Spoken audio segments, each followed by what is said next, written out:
Hello everyone, welcome back again to my YouTube channel. Thank you to all my returning subscribers. God bless you guys. Thank you for coming back again and again. To my new subscriber, you are highly welcome. And if you have not subscribed, subscribe and be part of this great family. Like, share and comment, and also share with your friends. Yes, so my beautiful people, I don't say come back again with another gist. This picture one I dey see, so her name na Cindy Okafor, is one of BB Naija Big Brothers, that reality show where they do. She was one of them. Today will be her birthday. She's celebrating her 25th birthday today, but wetin just happened to her, to God be the glory. Say she dey okay and everything. Today wey she dey celebrate her 25th birthday na, you know say normal things wey person go still come and go see enjoy with friends and family or whatever. Na she and some of her friends dey just enter car, just dey crush dey go everything. And my people, wetin I wan tell una, abeg make una be careful, because this new year many things dey happen. Because we just dey the beginning of the year now. If you see many things wey dey happen, the devil is at work, but they will never succeed. The devil, they will always defeat. That is their portion. We need to be very careful. Now she and her friends, they just see guesting, they just see come out. But to God be the glory, say na car na it destroy. She and her friends, they are safe, they are fine. Just that they just get accident, the car really destroyed. This picture one and they see, so she said, my 25th can never be the end of me. I am fine and safe, including the people with me in the car. You see, that's it, my people. She's fine and she's safe. And I even see the video where she even record everything. She's fine, she's safe.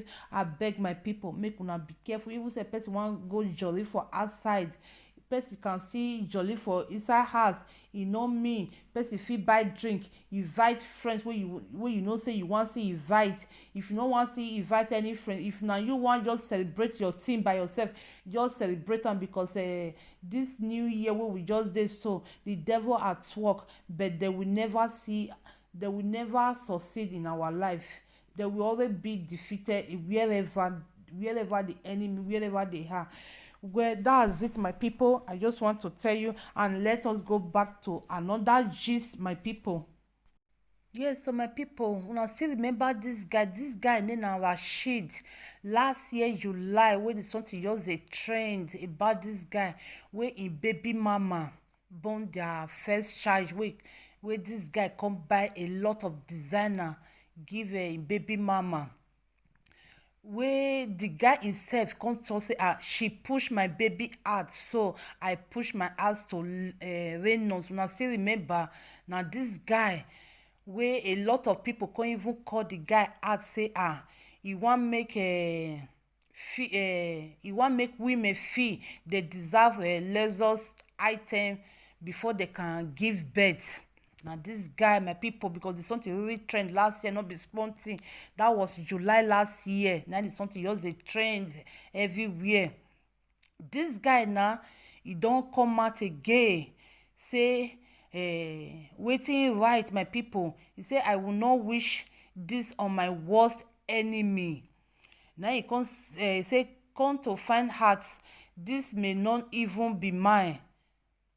Now me say that pikin, whether in baby mama born for am, no be him get the baby, no be him get that child, my people. Hey God, the way this DNA just a trend this year, person need to be very careful. And make una still be careful. And also women, wey dey do that kind thing, you carry another person belle, come give your husband or your boyfriend, you say na him get am, no be good thing. Because wetin you do to others go still come back to you. Or if your child do that kind thing, you wey be woman, how you go feel? E no good. If you never ready to born for that person, no just carry another person belle come give the man, e no good at all. And now wow, my people, the way this DNA just dey alert this year, now God na go save person. But some women now wow, how person go even do that kind thing? upon all how this guy just he really celebrate this lady, not be small thing. This picture one and they see so where this guy really buy a lot of designer. If you see a lot of designer bag, shoe, everything wey this guy buy for a baby mama. My God, no be small thing. Where my people, that kind thing e no good. Wey woman e go carry another belle come give him boyfriend or him husband, e no good at all. If you know say you never even ready or you wan go dey flirt around, the best thing just stay one place, just dey do. If you don do your runs finish before you know say you wan settle down, no be say you dey with man you still dey do your runs dey go for outside. That kind thing no good. Make you just stay one lane. The you know say na that lane na you stand for, than to stay for lane B, lane A. That kind thing no good, my people. Where may we still go back to another gist, my people. This guy one of the see so the guy name na Wole Agbola, na be the guy name. He's a graduate from the University of Ibadan, and he's a farmer. All those fish poultry and pig. Now this guy get to now job. Now there's something for Apple, my people. Waiting they do this guy some painful, my people. On the 28th of last month, which is December, now some group of people, they come kidnap this guy. As they kidnap this guy now, they can't demand for 2 million to release this guy.